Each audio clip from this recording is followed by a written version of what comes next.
And now it's time for the daily 21s for strength and well-being. We're going to start out with the head and leg raise. So what we're trying to do here is coordinate the timing of lifting our head and our legs from the floor at the same time and putting them back down on the floor at the same time. So, and this may take practice at first because your legs are a lot heavier than your head, but you want to raise them up at the same time and then lower them back down to the floor and relax them at the same time. And you want to time your breath with this too. However you do that's up to you, but explore. So it's here,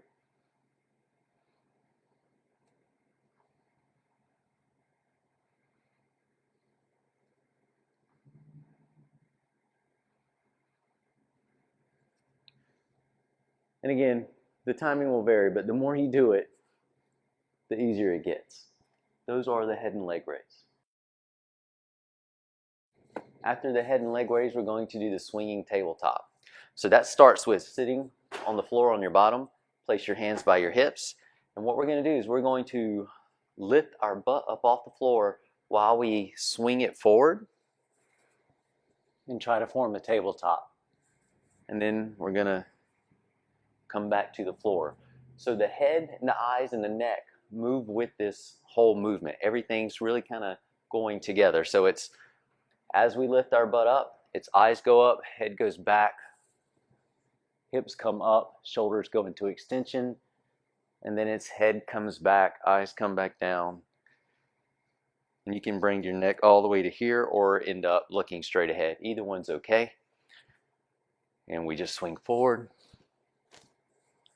swing back, swing forward, swing back. If your hips are really tight and you don't have a lot of mobility, move where you can move. So even if this is all you got, this is great. It's fantastic because it's a starting spot. And this can eventually lead you up to this. Also, if you need to put a bench or sit on a chair or a longer bench behind you, you can put your hands on that and do the same thing. You can make this work which way works for your body. It doesn't have to look like the way it does when I do it, but eventually it can, okay? So after the swinging tabletop, we're going to do the waving Hindu push-up. And it's very similar to the rocking Hindu push-up, except we're going to actually elevate our body up off the floor.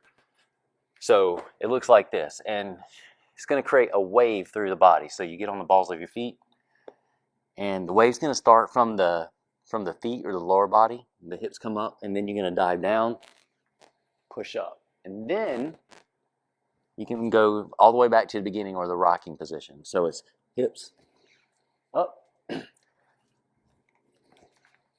So really, you're trying to create this waving motion as you do the waving Hindu push-up. After we do the waving Hindu push-up, we begin the elevated roll dance. The easiest way to start that is to sit like this, like you're hanging out on the beach. And what we're going to do is you're going to push your opposite hand and leg into the floor so that you can lift this straight leg up. And then you're going to tuck it under you and keep going around your body and end up back to sitting on the floor.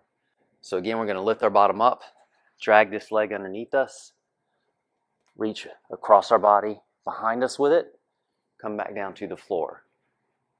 So it kind of looks like this.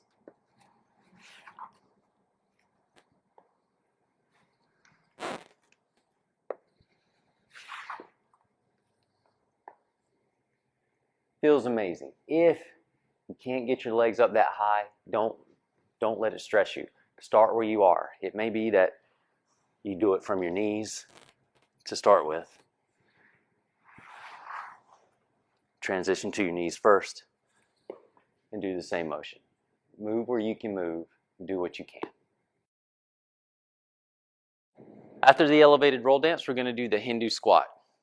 For the Hindu squat, just reach your arms out in front, roll your arms up under your armpits, reach back behind your back. As you reach back, squat down, let your heels come up off the floor, Swing your arms back up in front and stand.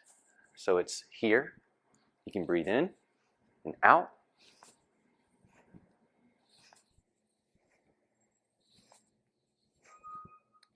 And that's the Hindu squat. After we've done the Hindu squat, we're going to do the wave squat. You can use a stick or you can just use your body. If you're using a stick, you stand like so. You reach back with your butt. The weight's all over your heels, but then you're going to start to swing your hips forward. The weight's going to swing to the balls of your feet. And then you're going to wave up. So it looks kind of like this.